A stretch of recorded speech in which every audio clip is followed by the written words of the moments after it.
The Horcrux, the creation of which allowed Tom Riddle to achieve immortality, is actually not widely known within the wizarding world. Those who are aware of such a ritual, so to speak, have called it the darkest piece of magic ever created. Even books based on the dark arts won't reveal anything in detail about what a Horcrux even is, let alone how to create one. In fact, there is only one single book that talks about the Horcrux, and even so, it leaves out a key instruction. Now that brings Tom Riddle back into the frame. So not only does it appear that he's the first person to successfully create more than one Horcrux since UpTheHill, but he actually created 7. Creating one is difficult enough. And because he created 7, I'm going to look at the moments leading up to Tom deciding that creating a Horcrux would be his route of immortality, regardless of the consequences. So if dark magic is your area of interest from the wizarding world, then stick around, you won't want to miss this.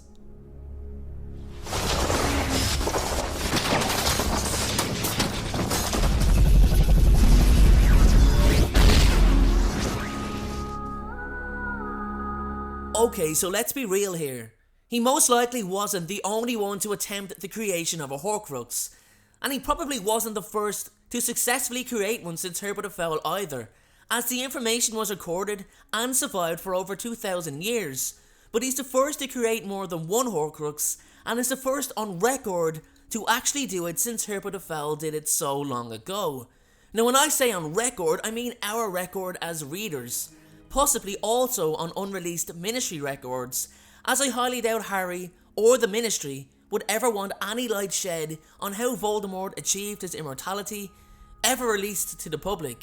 So yes, there was some effort by the Ministry of Magic to shield the knowledge of the Horcrux existence, as even certain Ministry officials had no idea what it was, but yet there was still information on the process in 2 books. One of these books, Magic Must Avail, a dark magic spellbook actually created with the aid of the Elder Wand, skimmed over the subject but would not reveal what a Horcrux actually was, let alone even explain how the process works. In fact, the only book known to have any detail on the Horcrux is Secrets of the Darkest Art, written by L. Bullock. Now you can see where I was going by saying Tom Riddle may appear as the first in centuries to create a Horcrux, but in fact, given the detailed explanation on how not only to create a Horcrux but also destroy one, Bullock most likely created a Horcrux himself at one point. However, the one instruction he left out was how to split one's soul. So Tom Riddle has always been afraid of death, we're all aware of that, and I think when it came down to it, he was going to try to achieve immortality one way or another. However, the means of how he achieves it would come down to an important decision. So he goes looking for possible routes of immortality, and as we know, comes across the book Secrets of the Darkest Art in the restricted section of the Hogwarts library. Why a book of that magnitude is there in the first place is beyond me, and why the Ministry or even Albus Dumbledore would even allow such a book there is also beyond me. My only guess is that some sly dog slipped it into the library section decades or centuries back. Now, dark arts is prohibited at Hogwarts, but learning about dark magic in order to protect oneself is not prohibited. So Dumbledore would have known there would have been books of that stature there, but nothing quite as dark as Secrets of the Darkest Art.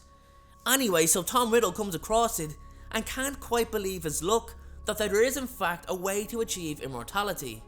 Now he's doubtful, of course. That is why he confides in Professor Slughorn.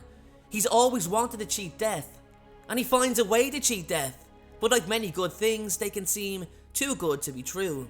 Now in Tom's eyes, of course, it's a good thing. So when Slughorn not only confirms that a Horcrux is in fact an achievable feat of magic, but also erases the doubt in Tom's mind on how to split one's soul, the young boy is secretly ecstatic that he will now be able to finally achieve immortality. Now, creating a Horcrux is quite a difficult process, so I've no doubt Tom would have carefully read the instructions from the book. So what's also included is how one can destroy a Horcrux, and also the severe consequences of what would happen should that Horcrux be destroyed. Basically meaning that should this happen to Tom, that he would never be able to enter the afterlife and will be stuck in limbo, suffering a fate worse than any death for all eternity. Secrets of the Darkest Art also goes on to explain that even after splitting the soul, it can still be repaired whole, through showing and feeling honest remorse over killing the victim in order to split it in the first place, although I can't help but imagine that Tom may have skimmed over that part. So he would have thought about the consequences of his Horcrux being destroyed and comes up with a solution: create more than one. Little did he know that he would be sacrificing his humanity, although again I don't think he would have cared. The soul is described as something that guides our humanity, that channels it while on earth, and eventually is the entity in which we experience the eternity of the afterlife. Tearing it in half is devastating enough, but into 7 different pieces is literally taking Tom Riddle from overcoming one obstacle but running straight into another. Yeah, he will achieve immortality, but if he ever loses it, which he can, then his eternity will be very, very bleak. So he has to devise a plan in order to carefully select, then conceal the objects of which he stored the parts of his soul in. This is a 16-year-old boy, everyone.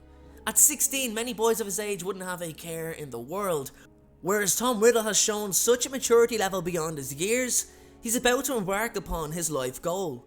The moment Tom Riddle decided to create a Horcrux, he decided his fate and knew that there was no way back to his old life. He didn't want a way back anyway, and it was in fact because of him achieving immortality that Tom's ambition expanded greatly. He went from once trying to purge Hogwarts of Muggleborns with a basilisk, okay, that's still bad enough, to now wanting to purge the wizarding world of all those who don't deserve to practice magic, with he himself in charge. The wizarding world would finally be a place where there was no more hiding. So you can see creating the first Horcrux was the day Voldemort was truly born, even as the horrific physical changes destroyed his once handsome looks and rendered him almost unrecognizable. He didn't seem to care. Well, at least it appears that way. The fact that there seems to be no previous evidence of him struggling to accept such a massive physical change, and that could be down to Voldemort being of an asexual nature. Physical beauty, attraction and sexual desire appear to be non-existent to him. Don't even get me started on the cursed child, guys, I'm not going there. Anyway, once he was immortal, once he could live forever, Voldemort really didn't care how he looked. In fact, he most likely preferred that he now appeared more snake-like, as it was even a truer representation of his ties to Salazar Slytherin and Slytherin House. I've always wondered what Tom's appearance was like when he was in his mid-transformation. The only example we have of him is when he returned to Hogwarts looking for a job. It would be interesting to know his mindset at that time too. I believe that he had let go of his humanity and was most likely at his most arrogant, but still used his cunning while he had it.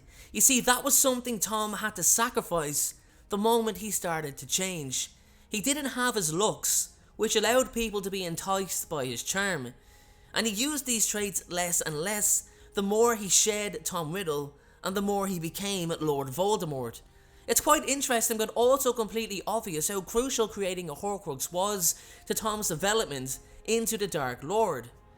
Anyway, with that being said, guys, I really hope you enjoyed today's video. I always do enjoy talking about dark magic, especially the Horcrux. It's such an interesting topic. And this video actually took a long time to script, which is normally a lot longer, maybe a day or two. Anyway, let me know if you agree that Voldemort was truly born the moment Tom created his first Horcrux, and do you believe that anyone else created a Horcrux other than Tom and Herpo? Let me know in the comment section below. Thanks again, everyone, and enjoy your day. Thank you so much for watching. I truly appreciate your support.